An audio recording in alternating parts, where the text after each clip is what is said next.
J'aime bien cette vue en plein air. Et là, on peut continuer notre conversation. Donc, je disais que nous avons été créés par les cinq énergies créatrices, dont quatre font partie des pouvoirs des ténèbres et une fait partie de la lumière. Un peu comme vous voyez les cinq doigts de la main, donc pouvoir des ténèbres, pouvoir de la lumière. Alors, après donc que nous avons été engendrés par nos mères créatrices, il faut comprendre que nous n'avons pas été créés, fabriqués comme on fabrique un objet, mais nous avons été engendrés par ces cinq énergies qui ont créé ou qui ont engendré ces énergies, donc nous sommes. Alors, après donc notre naissance, après que nous ayons pris vie, l'énergie de la lumière nous a pris en charge pour nous élever, donc nous apprendre à nous découvrir nous-mêmes et à utiliser nos pouvoirs comme des dieux. Alors, tous les dieux n'avaient pas la même vision pour ces enfants qu'ils ont engendrés. La lumière trouvait en nous un support pour pouvoir manifester son amour, parce que la lumière voulait des enfants à côté d'elle pour pouvoir leur apprendre à vivre l'amour et pour pouvoir aimer ce qu'elle ne pouvait pas faire avec ses sœurs des ténèbres, parce qu'elle ne voulait pas l'amour. Par contre, celles qui sont dans les ténèbres avaient une autre vision, puisqu'elles aimaient bien se battre entre elles. Avoir des enfants était plutôt synonyme de pouvoir utiliser ces enfants pour qu'ils se battent et elles soient derrière comme des manipulatrices, des arbitres. Bon, maintenant, puisque les enfants sont remis à la lumière qui est plus douce, et c'est le premier caractère qu'il fallait apprendre à l'enfant, la lumière a amené ces enfants loin des ténèbres et les a enveloppés de lumière pour leur apprendre l'amour, pour qu'ils ne développent pas leur côté ténébreux, le côté de violence, leur côté de haine, leur côté de guerre, mais que ces enfants développent le côté de l'amour, ce que la lumière enseigne, le côté de la douceur, le côté de la patience, le côté de l'acceptation, le côté de l'universel. Alors, voilà donc que ces enfants qui grandissent dans la lumière, ils atteignent déjà un certain niveau de croissance à connaître le bien.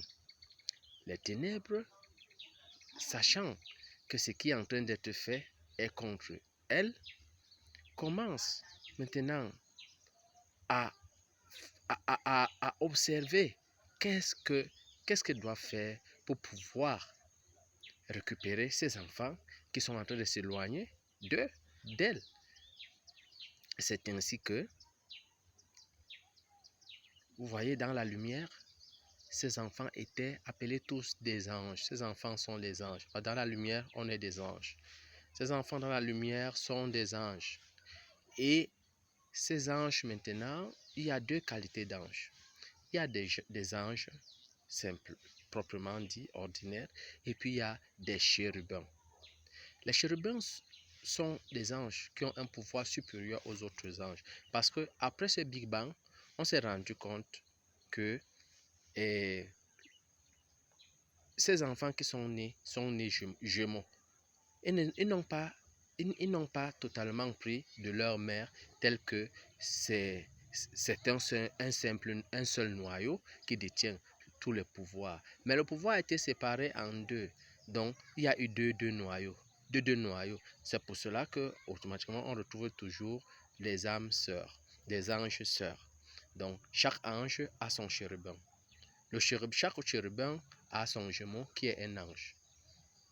C'est comme ça que ça se fait. Et quand nous venons donc dans le monde matériel, hein, ça continue à se remarquer. Les femmes sont des chérubins et les hommes sont des anges. C'est des chérubins qui deviennent des femmes. Un chérubin ne peut pas, dans l'incarnation, devenir un homme. C'est impossible. Il devient une femme. Et un ange ne peut pas devenir, dans l'incarnation, une femme. Il devient un homme. C'est ainsi que nous voyons toujours, nous sommes toujours. Et quand nous venons dans l'incarnation, on dit tu recherches ton âme sœur. Tu recherches, l'homme recherche son chérubin et le chérubin recherche son ange. Alors, au ciel, dans la lumière, nous sommes des anges et dans cette incarnation, nous sommes devenus des âmes. Et on dit qu'on recherche l'âme sœur. Donc, n'importe qui sait qu'il y a son jumeau qui doit rechercher quelque part, tout simplement parce que ce pouvoir, la conséquence de Big Bang a été que il y a eu séparation. Au lieu d'un noyau, il y a eu deux noyaux qui étaient jumeaux. Donc c'est ça. Maintenant, les chérubins qui sont très puissants, ce sont eux qui protègent la lumière. Ils sont dressés tout au long de la lumière pour empêcher les ténèbres de venir vers la lumière. Et nous voyons l'ange déchu que nous appelons Lucifer. C'est un nom même d'abord qui n'existe pas. Lucifer veut dire ange de lumière ou ange qui porte la lumière. Lucifer ne peut pas... Lucifer, tous les anges sont des Lucifères. Tous les anges qui sont au ciel sont des Lucifères, dont les anges qui portent la lumière. Mais le nom que nous pouvons donner à ce chérubin qui a été déchu, qui a apporté le chaos dans la lumière, nous pouvons l'appeler le chérubin déchu. Mais ce n'est pas Lucifer, non, c'est le chérubin déchu. Au ciel, c'était un chérubin protecteur aux anges déployés qui se tenait toujours dans les périphéries pour repousser les ténèbres. Et dans les ténèbres, il y avait des voix qui retentissaient. Faites attention. Vous croyez qu'elle vous aime, elle ne vous aime pas, elle n'est pas différente de nous. Elle vous exploite, elle vous met à son pouvoir, elle vous montre qu'elle est supérieure à vous. Mais vous êtes nos enfants, vous tous, vous êtes des dieux. Pourquoi est-ce que vous croyez qu'elle est différente de nous, cette mère à laquelle vous faites confiance, à qui vous faites confiance? Elle n'est pas différente de nous autres. Elle vous apprend que nous sommes méchantes, mais elle est aussi méchante que nous parce qu'elle nous a trahis. Elle a pris nos enfants et maintenant elle les met à son pouvoir et vous êtes là, vous marchez comme des marionnettes, vous êtes des dieux, vous pouvez bien vous détacher d'elle et être indépendant. Voilà le discours qui venait des ténèbres et que les anges, les chérubins protecteurs écoutaient tout le temps. Lucifer, qui avait donc un pouvoir immense parmi tous ces chérubins, a commencé à se laisser flatter par ce discours que donc moi aussi je peux être comme celle qui nous est comme notre mère. Donc j'ai aussi le plein pouvoir qu'elle, donc je peux aussi faire les mêmes choses qu'elle, je peux émettre autant d'énergie qu'elle, mais ça veut dire que ça ne me sert à rien d'être sous son autorité.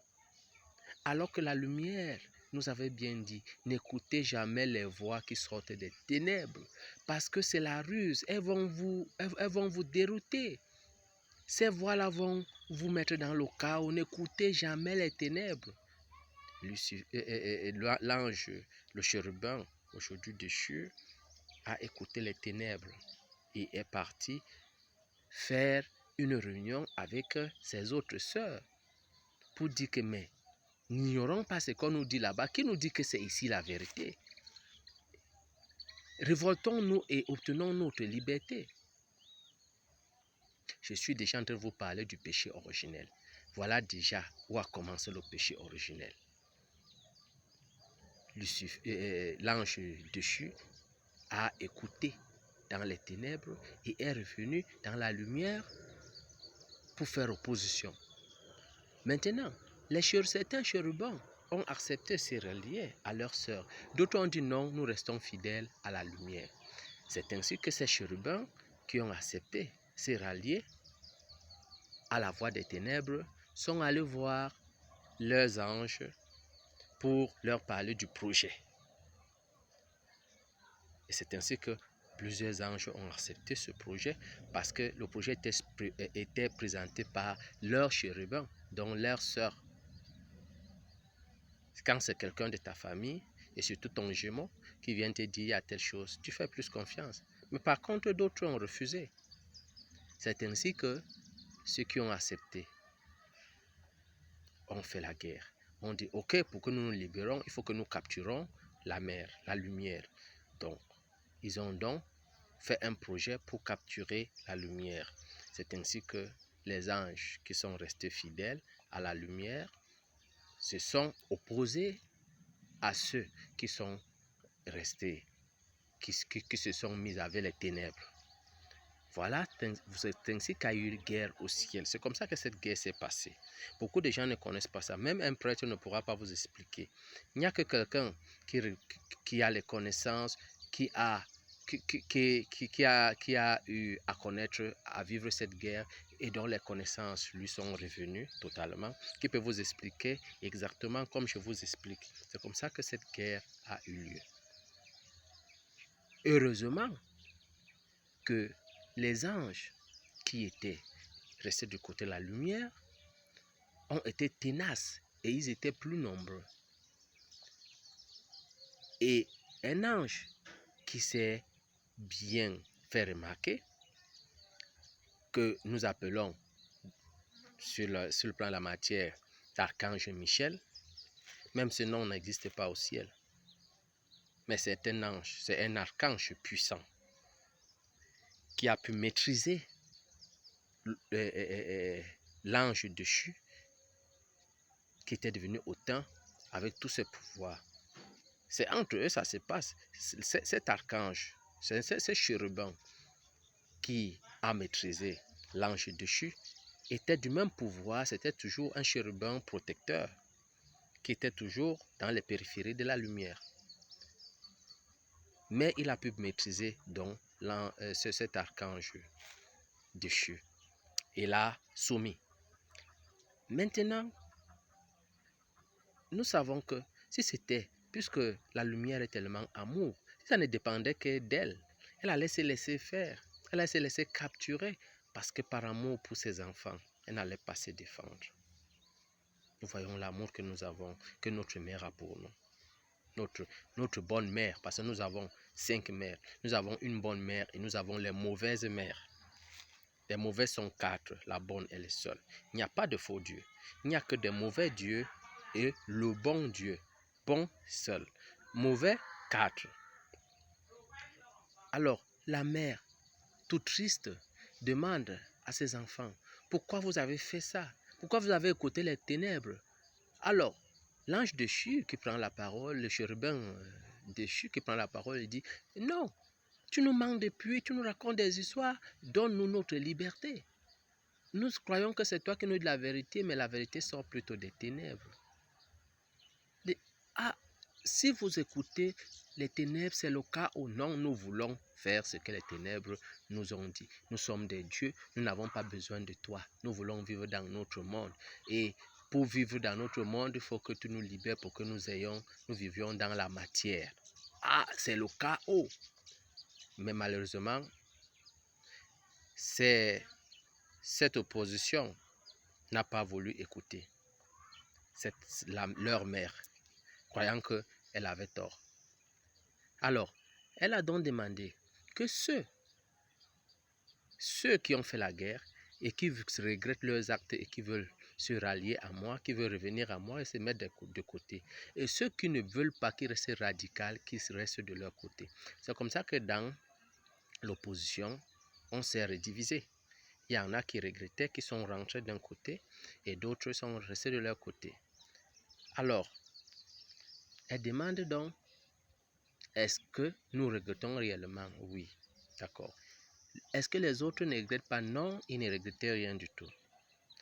Alors, puisque nous savons de fond en comble que les choses ne peuvent pas se passer aussi simplement que ça, que de quitter la lumière et de revenir ainsi, étant tout seul, elle a demandé que puisque le péché ne réside pas en elle, il faudra que nous entrons dans un cycle de rédemption pour que nous nous purifions du mal que nous avons fait pour rentrer enfin dans la lumière. Et ainsi, dans ce cycle, nous connaîtrons bien les ténèbres. Nous connaîtrons la vérité des ténèbres, que ce que les ténèbres nous ont dit, nous allons l'expérimenter et voir nous-mêmes que c'est le chaos. Et ainsi, quand nous allons revenir dans la lumière, personne ne pourra plus jamais se rebeller et dire qu'il va écouter les ténèbres. Alors, voilà que ce monde, c'est la lumière qui a créé bien ce monde à ses pieds, le monde matériel, avec le pouvoir, avec les 4 pouvoirs et le 5e pouvoir pour tout coordonner. Il a créé ce monde matériel et nous a envoyés dans ce monde matériel pour que nous puissions être soumis au cycle de rédemption. Donc nous venons vivre cette expérience des ténèbres et que nous rentrons vers la lumière. Voilà donc pourquoi nous sommes sur la terre. Et nous ne sommes pas seuls. Il y a d'autres planètes. Tous ces cohortes d'anges qui se sont rebellés sont nombreux. Nous ne sommes pas que sur la terre. Il y a d'autres planètes où ces anges ont été projetés pour aller suivre leur cycle de rédemption. Mais la finalité, c'est qu'à chaque fois que nous connaissons la vérité, nous devons rejeter le péché. Le péché, c'est quoi? C'est rejeter la chair, les œuvres de la chair, rejeter tout ce qui nous fait, tout ce qui nous anime à la chair. Nous devons vivre une vie qui ne nous attache rien à l'égocentrisme, à la haine, à la jalousie, à la chair, au luxe, à tout ce qui est vibrant sur le plan matériel. Non, nous devons délaisser cela. Un peu comme Jésus, c'est l'exemple que Jésus est venu nous enseigner, délaisser le monde matériel. Il a dit au riche homme, si tu respectais déjà la loi, ça veut dire que tu as pu arranger ta vie pour que tu ne puisses pas faire des débordements sur le plan matériel. C'est un début. Maintenant, alors, détache-toi complètement du matériel et viens et suis-moi. Parce que cette matière t'empêche de regarder ton esprit. C'est ce qui a été impossible au riche homme. Mais c'est ce que notre mère nous demande. Il faut que nous délaissons le péché, les ténèbres. Parce que ce que nous portons, c'est ce que nous avons voulu en faisant la guerre. Cette enveloppe de chair, nous devons maintenant la renier, la rejeter. Nous devons la délaisser pour que nous rentrons dans la lumière. C'est ça. Voilà donc le péché original. Le péché originel. Le péché originel n'est pas le péché que nous faisons aujourd'hui, parce que tout ce que nous faisons aujourd'hui, les excès sur le plan de la matière, ne sont que conséquences du péché originel, de ce que nous avons désiré. Nous avons désiré vivre dans les ténèbres, parce que nous avons appris par la lumière que les ténèbres ne sont pas bien. Et les ténèbres nous ont dit que non, les ténèbres sont bien. Maintenant, il fallait apprendre le bien et le mal. Nous avons appris le bien dans la lumière et maintenant nous apprenons le mal dans les ténèbres. Parce qu'un Dieu doit connaître le bien et le mal. Peut-être la lumière voulait attendre, avait un temps pour nous apprendre à vivre, à connaître le mal, mais pas de cette façon. Mais nous l'avons voulu de cette façon et c'est pour cela que nous le vivons de cette façon. Nous avons voulu connaître le mal. Maintenant nous sommes en train de connaître, d'expérimenter le mal, parce que le bien, nous le connaissons. Puisque en nous, nous avons tous ces gènes. Nous avons les gènes du bien, les gènes du bien sont du 5e pouvoir, et nous avons les gènes du mal qui sont des 4 autres pouvoirs. Le pouvoir des ténèbres, le pouvoir de la matière. C'est pour ça que sur la terre, on parlait des 4 éléments. Les 4 éléments dont on parle, qui composent la matière, c'est le pouvoir des ténèbres. Voilà. Donc, voilà que ceux qui sont restés, ceux qui ont refusé de se repentir, ont aussi été envoyés dans notre monde, dans notre univers. pour que à la dernière minute, quand les portes de la réincarnation, les portes de recyclage seront fermées, c'est là où ils seront rejetés dans les ténèbres, ils seront rejetés dans les enfers. En enfer, je veux dire. Et ceux qui auront pu se rattraper rentreront au ciel dans la lumière. Ceux qui n'ont pas pu se rattraper iront en enfer avec les démons, ils deviendront les démons. Donc en fait, aux anges, il y a les anges, sur la terre, il y a les âmes, et puis il y a les démons. Les démons sont ceux qui ont refusé de se repentir. Les âmes sont ceux qui se sont repentis et sont sur le cycle de rédemption. La grâce, nous l'avons obtenue parce que la mère nous a pardonné. C'est nous les âmes qui avons obtenu la grâce. Les démons n'ont pas obtenu la grâce parce qu'ils ont refusé de se repentir. Nous, les âmes, nous avons obtenu la grâce. C'est pour ça que nous sommes sur le cycle de rédemption, pour nous parfaire et rentrer. C'est ça, la grâce, c'est que la mère nous a permis de pouvoir nous rattraper et rentrer. C'est ça. Aujourd'hui, on ne cherche pas la grâce. Nous avons déjà eu cette grâce. Et cette grâce nous suffit pour que nous puissions rentrer. Toutes les épreuves que nous avons sur la terre pour pouvoir rentrer ne sont pas au-dessus de nos moyens. Nous avons toutes les forces nécessaires pour les braver. Mais si nous ne les bravons pas, c'est parce que nous sommes beaucoup plus penchés vers la matière. Et la matière ne nous laissera pas du tout tranquilles. Les démons, nos frères d'armes avec qui nous avons combattu ont juré, et les ténèbres avec eux, qui ne nous laisseront jamais rentrer dans la lumière. À nous maintenant de voir. Avec toutes les épreuves que nous avons, nous pouvons bien rentrer dans la lumière. Et tous les combats que nous avons, c'est ici. Dès que le corps se sépare de l'âme, c'est pour aller recommencer pour aller recommencer une nouvelle vie. Je vais vous expliquer ça dans un autre chapitre. La vie à l'au-delà. Ok. Je crois que vous m'avez bien écouté et que tout est parfait. Tous ceux qui ont des problèmes n'auront qu'à réagir en bas des pages et je leur répondrai. Parce que ces expériences, ce n'est pas une imagination. C'est des choses que moi, j'ai vécues, comme vous.